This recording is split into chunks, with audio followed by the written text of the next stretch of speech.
Бәршеге ассаламу алейкум. Бүгіннен баслап программалаштыру сабақларымызды бастаймыз.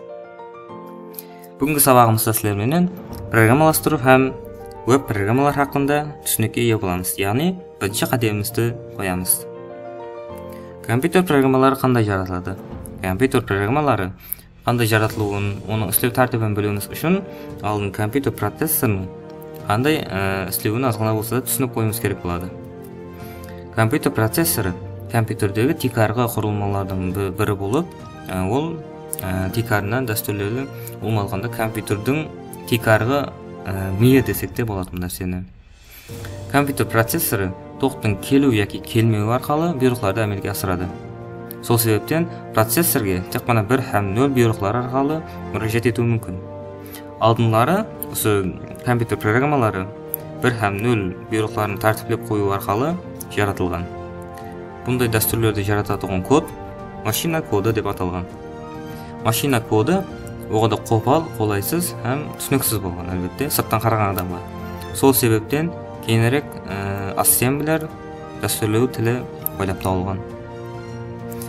Ассемблер дәстүрлеу тілі машина кодына қарағанда бірнеше есе зат болған.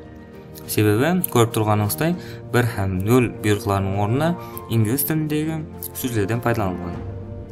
Бірақ бұл жерде бір проблема бар. Жоғарыда айтқанымыздай компьютер процессоры тек қана 1 һәм 0 бұйрықтарын түсінеді. Бұл инглиз тіліндегі сөздерді процессорге туырдан-туыры бұйрық қылып беру мүмкін емес. Сол себептен ассемблер компиляторы істеп шығылған. Ассемблер компиляторы ассемблерде жазылған кодты машина кодына өткеріп берілген. Сол арқалы процессор өзіне керекті бұйрықтарды әмелге асырған. C тілі 1969-1973 жылдары Денис Ричи атлы осы бір инсан C тілін ойлап табады. Яғни тикар салады. C тілі ойлап табуының тикарғы мақсаты сол вақытлары ассемблерде жазылған дәстүрлер, ойынлар басқа компьютерге өткеру мүмкін емес еді. Мәселен, қандайдыр компьютерде жазылған дәстүрді басқа компьютерге өткерудің мәләжі жоқ. Бір әлбетте үлкен машқала болған. Сол себептен Денис Ричи адам ұсыныс еткен осы ойынларды, дәстүрлерді бір тілде жаратайық, ол дәстүр әмме компьютерге түсіп кете берсін деген. Сол арқалы C тіліне тикар салынады. C тілінің синтаксисі төмендегіше. Әлбетте көріп тұрғаныңыздай ол алдыңға қарағанда оғада аңсат һәм түсінікті болған. Бірақ C тілі төмен дәрежелі дәстүрлі тілдеріне кіреді. C тілі бағана айтқанымызда процессор тек қана 1 һәм 0 бұйрықтарын түсінеді. Сол себептен C тілінде жазылған дәстүрді C компиляторы ассемблер кодына өткерген. Бағанаға ассемблер компилятор болса, ассемблерді тайым болған кодты машина кодына өткерген. Сол арқалы процессор сол баяғы өзінің жұмысын давам ете берген. C тілі ойлап табылғаннан кейін дәстүрлеу дүниясы оғада кеңейіп кеткен. Себебі C тілі көплеген тілдердің, дәстүрлеу тілдерінің тикары десек те болады. Программалаштыру тілдері қазіргі күнде 8000-нан астам жеткен болып есептелінеді. Бірақ олардың көбісінің тикары C тілінде жазылған. Сол себептен де сол уақытта тикар салынған дәстүрлеу тілі қазіргі күнге шейін әттегі C тілінің өзі де қазіргі шейін қолданылып келеді. Әдетте операцион системаларды істеп шығуда яки тезлік оғада жоғары орын тұтатылған дәстүрлерді C тілінен пайдаланылады. Біз сіздермен сол дәстүрлеу тілдерінің арасындағы JavaScript дәстүрлеу тілін үйренеміз. Әлбетте JavaScript дәстүрлеу тілі ең бірінші ойлап табылған уақытлары веб-сайтлар үшін, яғни веб-сайттың көрінісіндегі әрекетлерді істеу үшін ойлап табылған. Қазіргі күндегі браузерлердің әммесі JavaScript-ті қолдап қуатлайды. Бірақ кейінлеу JavaScript тек қана веб тарауындағы фронтендке емес, әмме тарауға кіріп барды. Фронтенд не, веб тарауы не дейтін болсаңыз, бұлар хақында кейінірек толығырақ түсінік айтып өтемін. JavaScript қазіргі күнде универсальный дәстүрлі тілі болып есептелінеді. Себебі қазірде JavaScript тілінен веб-сайтларды, веб-аппликейшнлерді, веб-серверлерді, ойынларды, әртүрлі гаджетлер үшін программаларды жаратуда, хаттегі телефон үшін программаларды жаратуда да кеңінен қолданылып жатыр. Бұның үшін әлбетте JavaScript үшін керекті технологиялар керек болады. Мәселен, фронтенд үшін Angular, React, Vue'ға ұқсаған технологиялар керек болатұғын болса, бэкэндке Node.js, Next, Express соған ұқсаған технологиялар қолданылу арқылы JavaScript қазірде жүда рауажланып кеткен. Әлбетте бұл нәрселерді әзір түсіну шарт емес, әлбетте кейінгі сабақтарымызда толығырақ мағлұмат беріп өтемін. Тегі осы дәстүрлі тілдерін үйреніп бастаймыз. Веб-программалар. Веб-сайтлар, веб-программаларды өміріңізде ең болмаса бір мәрте болса да естіген болуыңыз керек. Веб-программалар қазіргі күнде жүда кеңінен рауажланған тармақ түрлері болып, бәрші карханалар, жекеменшік бизнесмендер болсын, жүда қазіргі күнде әрбір карханалар, бизнесмендердің өзінің веб-сайты бар. Веб-сайтлар әдетте фронтенд һәм бэкенд болып екіге бөлінеді. Фронтенд һәм бэкенд қандай екендігін кейінгі сабағымызда толығырақ түсіндіріп өтемін. Қазір азғана қысқаша мағлұмат беріп өтетін болсам, фронтенд бұл сайттың клиент, яғни сайтқа кірген адам көретұғын тәрепі. Мәселен, сіз қандайдыр кнопканы басуыңыз мүмкін, или бір жерге атыңызды жазуыңыз мүмкін. Сол нәрселердің әммесін алып, бэкендке жіберетұғын веб application.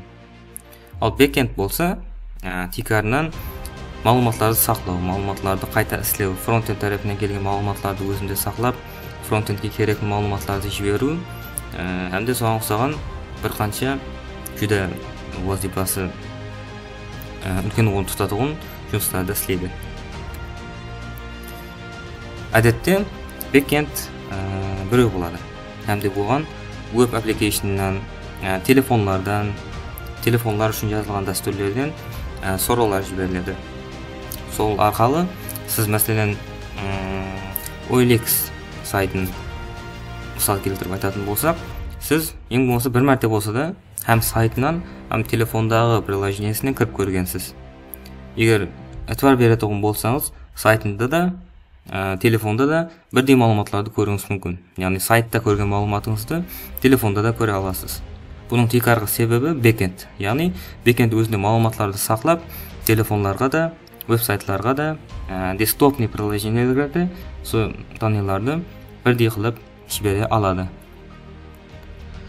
Фронтенд. Фронтенд жоғарыда айтып өткенімізде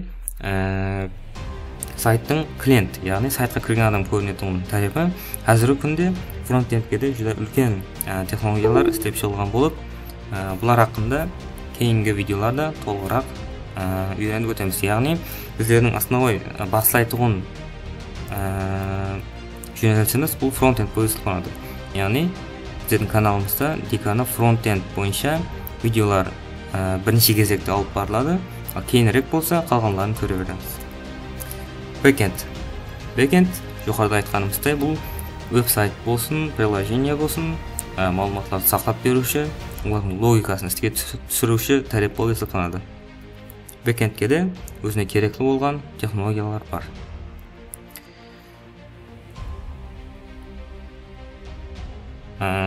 Жоғарыда айтып өткеніміздей дәстүрлеу тілдері көп. Дәстүрлеуді жөнелістер де көп әлбетте. Бұл нәрселердің әммесіне қайсысын сайласам екен деген сұрау әлбетте сізде пайда болады. Бұл нәрселерді білу үшін үйренуіңіз керек. Алдын дәстүрлеу әлеміне бірінші кіріп алуыңыз керек.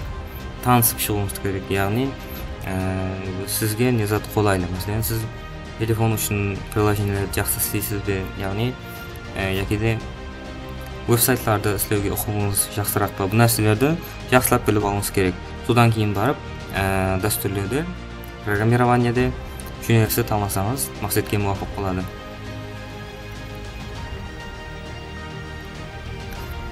Дәстүрлеу әлемі жүда кең. Яғни программирование IT жүзі кең тарау. Не только программирование. Сіз мәселен суретті жақсы сызатын болсаңыз, дизайн тарапы өтуіңіз мүмкін. Яки де IT тарауында мәселен SMM тараулары бар. Ол алғанда біздердің текар YouTube каналымыздың үйрететін тарапы программирование болған үшін мен сіздерге көбірек программирование туралы малуматтарды жеткізіп беремін. Сол себептен алдын осы IT-ға кіріп алғаннан кейін өзіңізге мас болған тарауды біліп алуыңыз керек болады. Менің мәслихат беретін тарауым бұл өзімнің тарауым деп есептеледі. Себебі әр диқан өзінің кетпен мақтайды дегенде, мен де сіздерге өзімнің тарауымды мәслихат етемін, үйретемін, сабырлы болып үйренуіңізге мәслихат беріп, керекті білімдерді беруге әрекет етемін әлбетте. Сол себептен алдын көрің, үйренің, бұл тараудара үйреніп көрің. Егерде өзіңізге басқа тарау қызықырақ болатын болса, әлбетте өзіңізге қызық болған тарауды үйренуіңіз керек болады. Бұл хақында кейінгі видеоларда толық мағлұмат беріп өтемін. Әлбетте видеолар давамлы түрде шығып барылады. Видеоларға егер сізге пайдалы болып отырған болса, лайк басып, подписаться басып, қолдап тұрасыз деген үміттемін. Егер де қандайдыр қате кемшіліктер болса, әлбетте негатив комментлерді күтіп қаламын. Себебі бұл арқылы өзімнің жұмысымды, өзімнің істеп жатқан видеоларымды, кейінгі видеоларды сыпатырақ қылып шығаруға ерсемін, әрекет етемін. Әмде кейінгі видеоларда көріскенше сау саламат болың. Сіздерменен Ықылас Аралбаев болды. Үйренуден тоқтама.